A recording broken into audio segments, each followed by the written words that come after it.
ధన్యవాదాలు అధ్యక్ష. ఈరోజు ప్రభుత్వం ప్రవేశపెట్టినటువంటి 42% బీసీ రిజర్వేషన్ బిల్లు మీద ఆ రోజు భారతీయ జనతా పార్టీ సంపూర్ణ మద్దతు ప్రకటించింది. ఈ రోజు కూడా ఈ యొక్క బిల్లుకు భారతీయ జనతా పార్టీ సంపూర్ణ మద్దతు ప్రకటించింది. కానీ మా ఆలోచన, మేము చెప్పేటటువంటి మా ఆలోచనని ఈ తెలంగాణ రాష్ట్రంలో బీసీలకు ఉన్నటువంటి అనుమానాల్ని ఈ ప్రభుత్వం ముందుగా నివృత్తి చేయాల్సినటువంటి అవసరం ఉన్నది. అధ్యక్ష, ఈ 42% రిజర్వేషన్ మీద చర్చ జరుగుతున్నటువంటి సందర్భంలో కాంగ్రెస్ పార్టీ కామారెడ్డి డిక్లరేషన్ మీద మొట్టమొదలుగా ఈ సభలో చర్చ జరగాల. ఈ రాష్ట్ర బీసీలందరినీ కూడా కాంగ్రెస్ పార్టీ ఒక విధమైనటువంటి మాటలతో కేవలం ఒకే విషయాన్ని తెర మీదకి తెచ్చి మిగతా విషయాలన్నిటి కూడా కనుమరుగయ్యే విధంగా ఒక గ్లోబల్ ప్రచారాన్ని నిర్వహించేటటువంటి పరిస్థితి కనిపిస్తా ఉన్నది. 42% బీసీలకు రిజర్వేషన్ ఇవ్వాల్సిందే. కానీ దానికన్నా ముందు మీ చేతులలో ఏదైతే అధికారం ఉన్నదో ఆ అధికారాన్ని పంచిపెట్టడానికి మీకేం ఇబ్బంది ఉన్నది? అధ్యక్ష, ఈ రాష్ట్రంలో కాంగ్రెస్ ప్రభుత్వం ఏర్పడి 22 నెలలైపోయింది. కామారెడ్డి డిక్లరేషన్ తర్వాత గొప్పగా ఈ రాష్ట్ర బీసీలంతా కూడా ఆశపడ్డారు. గతంలో కొన్ని పార్టీలు బీసీలని మోసం చేసినాయి. కానీ కాంగ్రెస్ పార్టీ కామారెడ్డి డిక్లరేషన్ను పూర్తిగా ఈ రాష్ట్రంలో అమలు చేస్తుందేమో, ఉమ్మడి ఆంధ్రప్రదేశ్ రాష్ట్రం ఉన్నప్పుడు నష్టపోయినటువంటి మేము తెలంగాణ రాష్ట్రం వచ్చిన తర్వాత మా భవిష్యత్తులు బాగుపడతాయేమని గొప్పగా ఆశపడ్డాం. అధ్యక్ష, ఏం జరిగింది అధ్యక్ష? తెలంగాణ రాష్ట్రం వచ్చిన తర్వాత ఎవరికి మంచి జరిగింది అధ్యక్ష? తెలంగాణ రాష్ట్రం వచ్చిన తర్వాత ఏ బీసీ వర్గాలైతే గొప్పగా ఆశపడ్డాయో, ఏ బీసీ వర్గాలైతే ప్రాణాలను పణంగా పెట్టి ఉద్యమంలో ముందు వరుసలో ఉన్నామో మళ్ళీ మేము పోరాటాలు మాత్రమే చేయాలన్నా అధ్యక్ష? అధ్యక్ష, అక్కడ ఉన్నటువంటి కుర్చీలు ఎందరో మంది కుర్చీలలో కూర్చుంటున్నారు. అధికారంలోకి రావడానికి ముందు మాకు చెప్పేటటువంటి మాటలకు, అధికారంలోకి వచ్చిన తర్వాత చేసేటటువంటి వ్యవహారాలకు ఎక్కడ కూడా పొంతన లేకుండా పోతున్నది అధ్యక్ష. అధ్యక్ష, బీసీలలో సమర్థులు లేరా అధ్యక్ష? బీసీలలో నమ్మకస్తులు ప్రభుత్వానికి ఉండేవాళ్ళు లేరా అధ్యక్ష?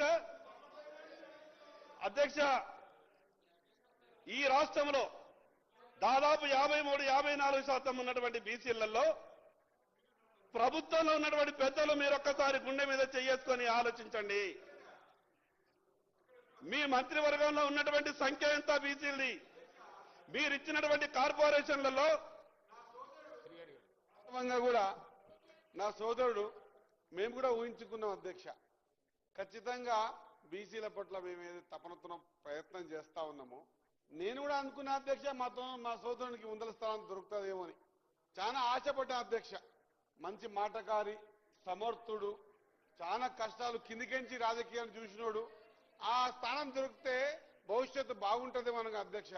మరి తమకేమో తన దగ్గర స్థానం దొరకదు అధ్యక్ష. అక్కడ పక్క కూర్చున్న కూడా వాళ్ళ దగ్గర స్థానం దొరకదు అధ్యక్ష. వాళ్ళు వచ్చి మేము ఇప్పుడు స్థానం కలిగించిన తర్వాత కలిగించాలని ప్రయత్నం చేస్తుంటే ప్రశ్నించడం ఎంతవరకు సమంజసమో మా సోదరుడే అది తెలుసుకోవాల్సిన అవసరం ఉంది అధ్యక్ష. ధన్యవాదాలు అధ్యక్ష.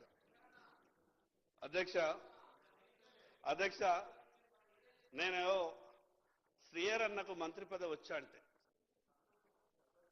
నేను గవర్నర్ అక్కడికి ప్రమాణ స్వీకారం వెళ్ళిన తర్వాత మొట్టమొదటి వ్యక్తిని పుష్పగుచ్చం ఇచ్చి ఆలింగనం చేసుకున్న తర్వాత ఎంత ఆశపడ్డా అంటే ఎన్ని పోర్ట్ఫోలియోలు వస్తారో మా అన్నకు, ఎంత పెద్ద పెద్ద పోర్ట్ఫోలియోలు ఇస్తారో అని చాలా ఆశపడ్డా అధ్యక్ష. మా బాధ అంతా కూడా మీరు చెప్పేటటువంటి మాటలకు, చేసేటటువంటి వ్యవహారాలకు పొంతన లేకుండా ఉంటున్నది కాబట్టి ఈ రాష్ట్ర బీసీలు అనుమానపడతా ఉన్నారు. అధ్యక్ష, ఎంత గొప్పగా చెప్పిండ్రు. సంవత్సరానికి 20,000 కోట్ల రూపాయలు, 5 ఏళ్లు మా కాల పరిమితిలో 1,00,000 కోట్లు మీకు టంచన్గా ఇచ్చే బాధ్యత మాది అని అన్నారు. 22 నెలలు గడిచింది అధ్యక్ష. ఆ లెక్కన 40,000 కోట్ల రూపాయలు రావాలా? 4 పైసలు కూడా ఈరోజు సప్లా నిధులు రాలేదు. అధ్యక్ష, ఉమ్మడి ఆంధ్రప్రదేశ్ రాష్ట్రంలో బీసీ కార్పొరేషన్లు నిధులతో కలకలలాడుతుండే ఈ రోజు బీసీ కార్పొరేషన్లకు తాళాలేసే పరిస్థితి, బీసీ కార్పొరేషన్లకు చెల్లి గవ్వలేదు. బీసీ కార్పొరేషన్ల పరిస్థితి ఆ రకంగా కావడానికి కారకులు ఎవరు?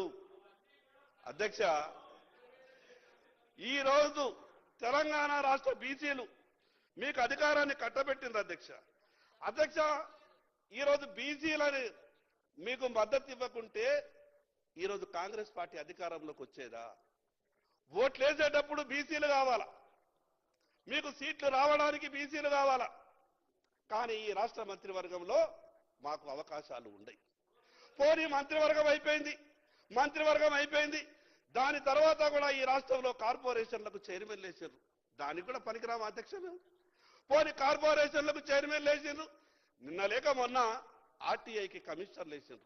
మేము అనుకున్నాం కనీసం ప్రభుత్వంలో జరిగేటటువంటి అన్ని వ్యవహారాలకు సంబంధించినటువంటిది ఈ సమాచారం ఇచ్చేటటువంటి ఈ కమిషనర్లలో మా వాళ్ళకేమన్నా పాత్ర ఉంటుందేమని అనుకున్నాం. అధ్యక్ష, ఎంత అన్యాయం అంటే 6 కమిషనర్లు అపాయింట్మెంట్ చేస్తే ఈ రాష్ట్రంలో 60% ఉన్నటువంటి బీసీలకు ఒక్కరికి అవకాశం రాదా అధ్యక్ష?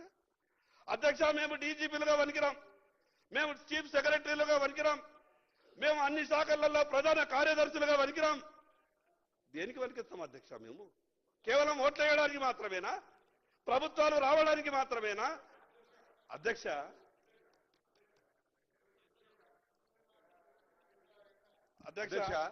చాలా సంతోషం అధ్యక్ష. నా సోదరుడు నిజంగా కూడా ఏ మంచి మనస్తత్వంతో ఇవంతా చెబుతా ఉన్నాడో